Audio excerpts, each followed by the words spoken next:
Mr. President, there's little I can add to the senator from Virginia's eloquent statement of the issue. I think this institution is being tested this week, this month, and over the next several months in a way that is really somewhat new. The question is, can we deal with the most serious of issues facing this country and the world in a responsible, reasonable, and yes, bipartisan, nonpartisan way? I also worked with Bob Corker, Senator Kaine, the whole group that worked on putting together, Senator Menendez, putting together a bipartisan bill to provide Congress a role in the approval of whatever deal is struck with Iran. I believe Congress should have that role.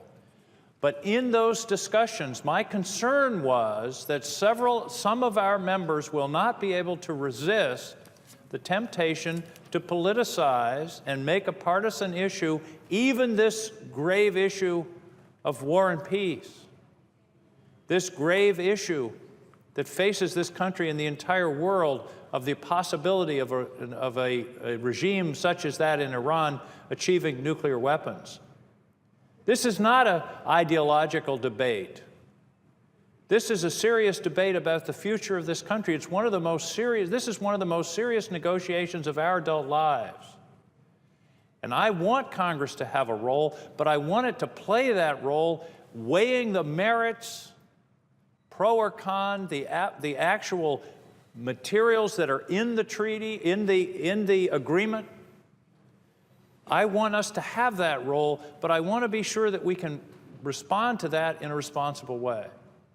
And the actions of the last few days have frankly shaken that confidence, because we have seen what appears to be an effort to gain political and partisan advantage from this gravest of national issues. I understand that there are differences about what the deal should look like and what the terms should be. That's okay. That's what we should be discussing. But to turn this into a partisan issue, I think, does a grave disservice to this entire country. And to undercut the president in the last stages of the negotiation, to me, it's unprecedented and unthinkable. I was a young man at the time of the Cuban Missile Crisis. I cannot imagine the Congress of the United States writing a letter to Khrushchev in the midst of those discussions and saying, don't worry about this guy Kennedy, he doesn't speak for the country. And yet that essentially is what took place yesterday.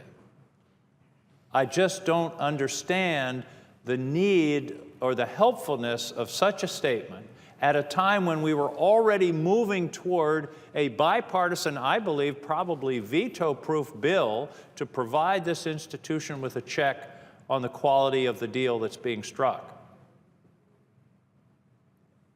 It's just not productive and helpful to turn issues of this kind into partisan issues.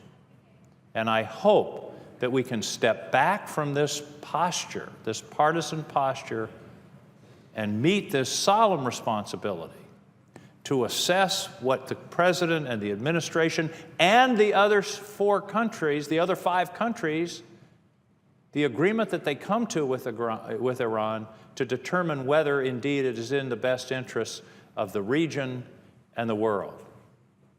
That is our responsibility. I hope that we can muster the ability to meet that responsibility in a serious way and not, for once, turn it into a partisan issue.